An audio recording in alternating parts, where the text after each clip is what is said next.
नमस्कार। आज मंत्रिपरिषद में 18 विषयों पर चर्चा की गई और संबंध में निर्णय लिए गए। सबसे महत्वपूर्ण निर्णय राज्य में शिक्षकों की बहाली के संबंध में लिए गए। बिहार राज्य विद्यालय अध्यापक नियुक्ति स्थानांतरण अनुशासनिक कार्रवाई सेवा शर्त नियमावली 2023, आपको याद होगा कि कुछ दिन पहले ही मंत्रिपरिषद ने इसकी स्वीकृति दी गई और अब इसके अंतर्गत पदों के सृजन हुए, जैसे मूल कोटि के 40,185 पद जो मरणशील हो गए थे एवं विशेष शिक्षक के लिए पंचायत प्रारंभिक शिक्षक नगर शिक्षक के क्रम से मूल कोटि के स्नातक कोटि के 5,534 एवं 1,745 सभी पदों को प्रत्यार्पित करते हुए अब 1 से 5 तक के जो पद हैं वो 85,477 और 6 से 8 1,745 पद। तो ये आप समझ सकते हैं कि कुल जो पद सृजित हुए हैं वो 85,477 जो 1 से 5 के लिए और 6 से 8 के लिए 1,745 पद का सृजन हुआ है। साथ ही साथ इसमें यह भी निर्णय हुआ है कि ये जो परीक्षा है वो बिहार प्रशासनिक बीपीएससी द्वारा परीक्षा ली जाएगी। यह भी निर्णय मंत्रिपरिषद ने लिया है और साथ ही साथ इसका जो वेतनमान है उसका भी निर्धारण किया है। वेतनमान में जो प्राथमिक विद्यालय में मूल कोटि का जो अध्यापक का मूल पद है वो 25,000 होगा और जो स्नातक कोटि के विद्यालय अध्यापक का मूल वेतन है 28,000 होगा। तो इस पूरे पद का जो सृजन हुआ है इसमें कुल व्यय होगा 4,629 करोड़ 4,629 करोड़ अनुमानित 46 अरब 29 करोड़ 23 लाख 7,120 रुपए का व्यय होगा। तो ये मंत्रिपरिषद ने जो टीचर्स का जो पद सृजन है आपका 1 से 5 और साथ ही साथ आपका 6 से 8 का पद सृजन, साथ ही साथ उसका मूल कोटि का वेतन निर्धारण और साथ ही साथ इसका जो नियुक्ति की प्रक्रिया है उसका भी निर्णय मंत्रिपरिषद ने आज लिया है। इसके साथ ही साथ जो बिहार राज्य विद्यालय अध्यापक नियुक्ति स्थानांतरण अनुशासनिक कार्रवाई सेवा शर्त नियमावली 2023 है, इसमें जो 11 से 12 और 9 से 10 के भी पद सृजित किए गए हैं, जिसमें 11 से 12 तक के जो विद्यालय अध्यापक हैं 57,618 पद सृजित हुए हैं और 9 से 10 के लिए 33,186 पद हैं। तो आप समझ सकते हैं कि 4 आंकड़े हैं जो महत्वपूर्ण हैं। 1 से 5 के हैं 85,477, 6 से 8 के हैं 1,745, आपके 11 से 12 हैं 57,618 और 9 से 10 हैं 33,186। तो 4 आंकड़ों को अगर आप टोटल करेंगे तो आपको ग्रैंड टोटल मिल जाएगा कि कितने पदों का सृजन हुआ है। ठीक है, और सभी के वेतनमान भी निर्धारित हो गए हैं और सभी का जो नियुक्ति का प्रक्रिया है वह भी हो गया। 11 से 12 जो विद्यालय के अध्यापक हैं उनको 32,000 मूल पे होगा और 9 से 10 का है 31,000 मूल पे होगा। जो 11 से 12 है 32,000 उसका मूल पे होगा, मूल पे, और 9 से 10 है उसका मूल पे होगा 31 मूल वेतन के अलावा मैं बता देता हूं, मूल वेतन के अलावा आपका 42% डीए होता है। ठीक है, 8% एचआरए होता है, हाउस रेंट अलाउंस, फिर सीटीए अलाउंस होता है 1,500 के आसपास प्लस डीए, मेडिकल होता है आपका 1,000, इसके अलावा आपका पेंशन कंट्रीब्यूशन होता है।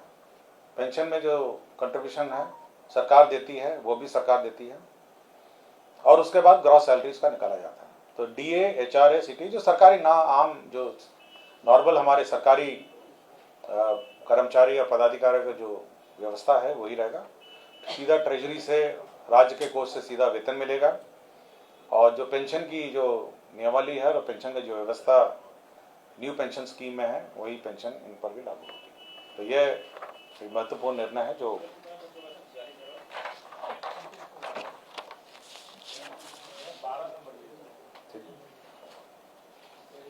उन दोनों का मूल वेतन कितना बताया था सर? 1 से 5 वाला 1 से 5 में पढ़ देता हूँ फिर से। 25,000 है 1 से 5 का, 6 से 8 का है 28,000, 9 से 10 का है 31,000 और 11 से 12 है 32,000। अब इस पे आप 42% डीए जोड़िएगा, 8% एचआरए जोड़िएगा, फिर सीटीए जो होता है 1,500 का वो जोड़िएगा, फिर इस पर डीए और जोड़िएगा, फिर मेडिकल 1,000 जोड़िएगा, उसके बाद आपको नेट सैलरी आएगा। उसके बाद फिर पेंशन कंट्रीब्यूशन जो है सरकार देती है 14%।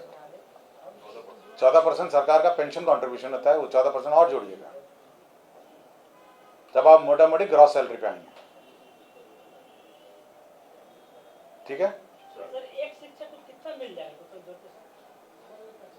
अलग अलग कक्षा का अलग अलग होगा ना,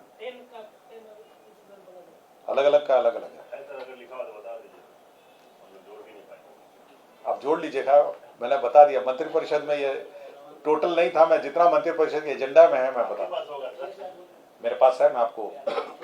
सर ये कब तक फ्री हो जाएंगे 1,78,000? देखिए, ये राज्य सरकार का निर्णय है कि जल्द से जल्द इसको इमीडिएटली एग्जाम कंडक्ट किया जाए, उसको भरे जाए सारे बीपीएससी के थ्रू। सारे बीपीएससी का। टोटल 178 आ रहा है सर, 1,78,000। आप जोड़ लीजिए ना, मैं आपको जोड़ लिया ना आपने। देखिए, अब टोटल अब पेपर फिर जोड़ लीजिए। 85,000 हो गए आपके प्राइमरी, 1,800 आपके हो गए, 1,800 कितने हुए? 18 है, 1,745 हो गए आपके। कितना हो गया आपके प्राइमरी हो गए 85,477। आपका मिडिल ये 6 से 8 हो गए 1,745। आपके 11 से 12 हो गए आपके 57,618, 57,618। और 9 से 10 हो गए 33,186।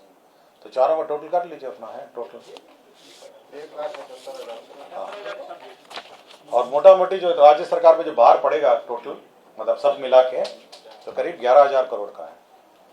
ठीक है ना? टोटल मैंने बता भी दिया आपको, 11,000 करोड़ आसपास इन सबका वेतन। ये आपने जो बताया sir 4,629 crore, what is that? एक आपने बताया टोटल कौन सा? हाँ, टोटल मैंने बताया ना आपको, 4,000। अनुमानित है 46,029 करोड़ अनुमानित है। अरब 29 करोड़ 23 लाख है, एक अनुमानित ये है। और दूसरे में आपका अनुमानित मैं बता देता हूँ कितना होगा।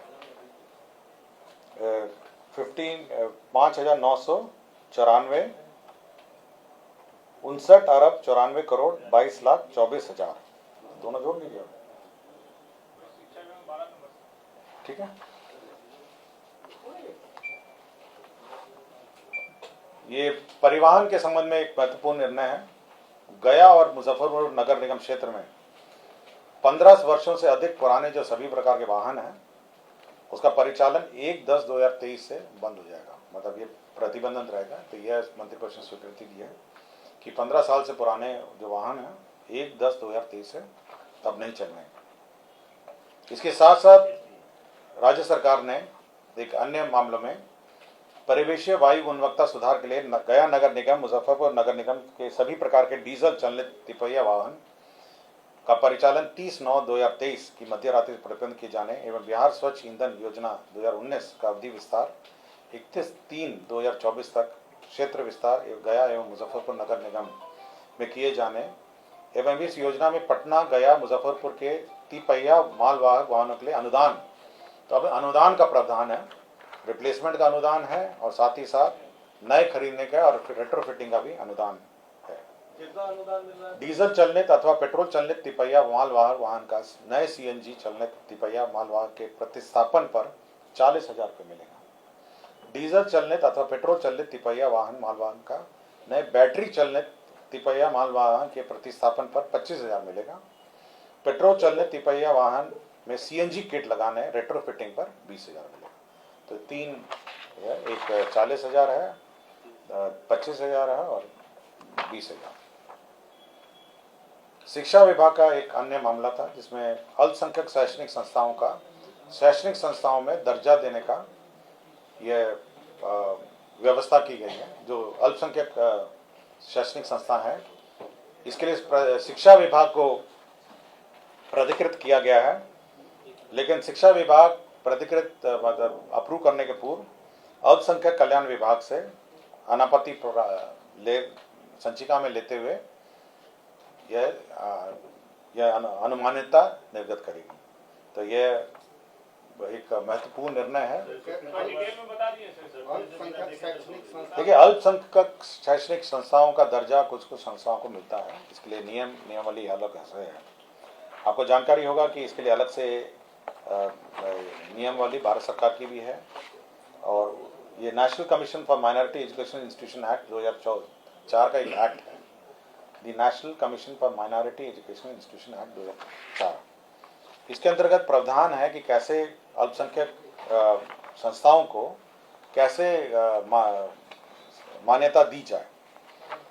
तो हाँ, ये अल्पसंख्यक जो स्कूल्स हैं, माइनॉरिटी स्कूल्स हैं, क्रिश्चियन स्कूल्स हैं, ये सारे स्कूल्स हैं जो स्कूल्स हैं। नहीं, कोई अप्लाई करेगा कि हम अल्पसंख्यक संस्था हैं, हम लोग हाई स्कूल चलाना चाहते हैं, हमको अल्पसंख्यक संस्था का श्रेणी का दर्जा दिया जाए, अल्पसंख्यकों के विशेष के लिए है, तो उसमें ये प्रावधान है। ये एक्ट जो एक्ट मैंने आपको बताया, ये 2004 का एक्ट है, the national commission for minority education institution act 2004। इसमें एक अप्रोप्रिएट अथॉरिटी किसी को निर्धारित करना था जो ये अप्रूवल देगा। तो राज्य सरकार ने निर्णय लिया है कि शिक्षा विभाग इसका नोडल डिपार्टमेंट होगा, और जब भी देगा तो अल्पसंख्यक जो डिपार्टमेंट है, अल्पसंख्यक जो डिपार्टमेंट है, विभाग है, उससे अप्रूवल लेने के बाद देगा। अभी तक सर इसका प्रावधान पहले कुछ था क्या? पहले ये बहुत ही पुराने एक नियम से चलता था, मेरे ख्याल से 1969 या किसी का कोई नियम से चलता था। तो अब ये जो लेटेस्ट एक्ट के आधार पर ये दिया जाएगा। पहले बहुत पुराना एक नियम था, इसके आधार पर दिया जाता था, अब ये नए नियम दिया। मैं आपको कैबिनेट का निर्णय कम्युनिकेट कर रहा हूँ, ये विभाग आपको बताएगा कि ये अभी अप्लाई, ये जो नए जो अप्लाई करेंगे उनको मान्यता देने के लिए ये प्रावधान। ये निजी जो चलाते हैं वो लोग अप्लाई करेंगे। हाँ, जो कहेंगे कि हम अल्पसंख्यक संस्था, हमारा रजिस्ट्रेशन अल्पसंख्यक संस्थाओं में होना चाहिए, उनको अलग से कोई प्रिविलेजेस भी हैं, तो उनका रजिस्ट्रेशन की प्रक्रिया और उनको मान्यता देने की प्रक्रिया सरकार, राज्य सरकार ने निर्धारित की है। इसमें क्या फाइनेंशियल एड भी होगा सर? कुछ फाइनेंशियल एड? ये अभी केवल मान्यता है, तो पहले तो मान्यता है, उसके बाद एडमिशन की कुछ प्रक्रिया हैं, कुछ छूट हैं, ये सब हैं। तो पहले ये मान्यता है कि अल्पसंख्यक एजुकेशन संस्था का मान्यता। Basically they will be governed by state government education. ये जो रूल्स हैं, जो एक्ट है, उसके प्रावधान में वो होंगे, और अल्पसंख्यक शैक्षणिक संस्थाओं को मान्यता प्राप्त करने का, ठीक है ना। समाज कल्याण में पहले आपको याद होगा कि 10,000 बैटरी चालित ट्राईसाइकिल उपलब्ध कराने का निर्णय राज्य सरकार ने पिछले साल लिया था, तो इस साल भी लागू होगी, लेकिन ये जो 10,000 की लिमिट है उसको राज्य सरकार ने शिथिल कर दिया है। तो जितना बजट होगा उतना हम लोग, जितनी आवश्यकता होगी उसके अनुसार हम लोग इनको वितरण करेंगे। तो 10,000 की सीमा है वो बंद कर दी, शिथिल कर दिया है, और साथ ही साथ इस वर्ष भी योजना चालू है। भारत सरकार की एक योजना है, महिला एवं बाल विकास मंत्रालय भारत सरकार, वित्तीय वर्ष 2022-23 एवं 25-26 तक मिशन शक्ति योजना को स्वीकृत किया है। इसमें 59,80,52,417 रुपये है। तो बेसिकली इसमें जो भारत सरकार ने विभिन्न योजनाएं थी, उनकी मल्टीपल छोटी छोटी योजनाएं थी, उसको कंबाइन करके उसको मिशन शक्ति योजना करके उन्होंने नाम दिया है, और 59,80,52,417 का इसमें योजना होगा। इसमें भारत सरकार का अंश होगा 50,65,63,93,297, और बिहार सरकार का इसमें राज्य अंश होगा 9,14,59,120। ये एक महत्वपूर्ण योजना है भारत सरकार की जो स्वीकृत हुआ है। इसमें आम पब्लिक को कैसे क्या सुविधा मिलेगी? इससे सारी पुरानी ऑनगोइंग योजनाएं हैं, जैसे वन स्टॉप सेंटर है, आपका वन स्टॉप सेंटर महिलाओं के लिए चलता है, बेटी बचाओ बेटी पढ़ाओ घटक है, महिला हेल्पलाइन चलता है इसमें, और प्रधानमंत्री मातृत्व वंदना योजना है। ये सारी 4 योजनाएं हैं जो चलती थी, इसको कंबाइन करके एक योजना करा गया। पंचायती राज विभाग में अब हर पहले जो लेखापाल और आईटी सहायक है वह सीमित थे, जिसमें 4 या 2 करके कंबाइंड हम लोगों ने सैंक्शन किए थे। अब हर पंचायत में लेखापाल से आईटी सहायक का लिए 6570 पदों का सृजन किया गया है। ये संविदा आधारित होगा। पहले 4 पंचायतों पे 1 के दर से कुल 2096 थे, इसको बढ़ा के 6570 कर दिया गया। तो हर पंचायत में अब लेखापाल से आईटी सहायक आप पदस्थापित होगा।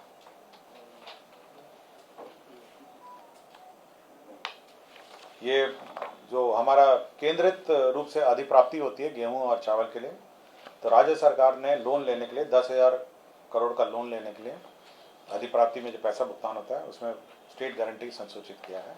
यह इस पर अनुमति दी गई है। 2000 पंचायत सरकार भवन के निर्माण की स्वीकृति राज्य सरकार ने दी है। इसमें 41 अरब 71 करोड़ 16 लाख रुपए व्यय होंगे। तो 2000 पंचायत सरकार भवन, यह पंचायत सरकार भवन अब जो ग्रामीण अभियंत्रण संगठन है LAEO, स्थानीय क्षेत्र अभियंत्रण संगठन योजना एवं विकास विभाग की है, उसके माध्यम से अब ये निर्माण किए जाएंगे। तो निर्माण का एजेंसी बदल दिया गया, ये महत्वपूर्ण है। और जो LAEO है ना, ग्रामीण हाँ जो नहीं ये स्थानीय क्षेत्र अभियंत्रण संगठन, जो लोकल एरिया इंजीनियरिंग ऑर्गेनाइजेशन, जो स्थानीय क्षेत्र है, जो मुख्यमंत्री क्षेत्र विकास योजना का कार्यान्वयन करते हैं, बहुत सारी योजनाएं कार्यान्वयन करते हैं स्थानीय क्षेत्र में, तो उनके माध्यम से यह निर्माण होंगे। तो 2000 हमारे पंचायत सरकार भवन होंगे और सभी पंचायत सरकार भवन का अलग अलग टेंडर निकलेगा, मतलब कोई क्लबिंग नहीं होगा, एक पंचायत। अभी संभवतः पंचायत अपने करता था, अलग अलग निकलेगा, कोई क्लबिंग करके निकला है। 2000 टेंडर निकलेंगे और ताकि स्थानीय क्षेत्र में जो अभिकर्ता हैं भाग ले सकें और उसका निर्माण कर सकें। पंचायत सरकार भवन, ये एशियन डेवलपमेंट बैंक के माध्यम से 3 शहरों में पेयजल योजना चल रही थी, भागलपुर और गया में। तो एशियन डेवलपमेंट बैंक का फेज 1 जो है 493 करोड़ का फेज 1 भागलपुर में चल रहा था। अब उसकी वर्तमान अनुमानित लागत 299.41 करोड़ रुपए की अब पुनरीक्षित प्राथमिक स्वीकृति दी गई है और बचे हुए कार्य अब राज्य योजना मद से किए जाएंगे। अब ADB के स्थान पर राज्य योजना मद से योजना का कार्यान्वयन किया जाएगा। इसी तरह फेज 2 जो है एशियन डेवलपमेंट बैंक भागलपुर का 331 करोड़ 35 लाख का पुनरीक्षित प्रशासनिक स्वीकृति दी गई है और बचे हुए कार्य अब राज्य योजना से होंगे। तो ADB के स्थान पर राज्य योजना का।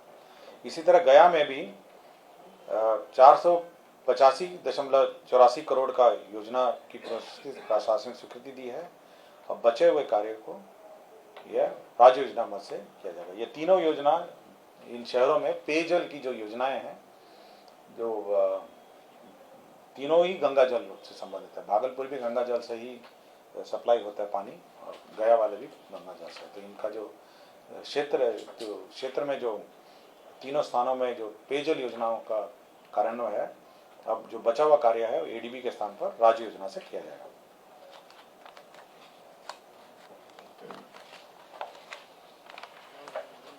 ये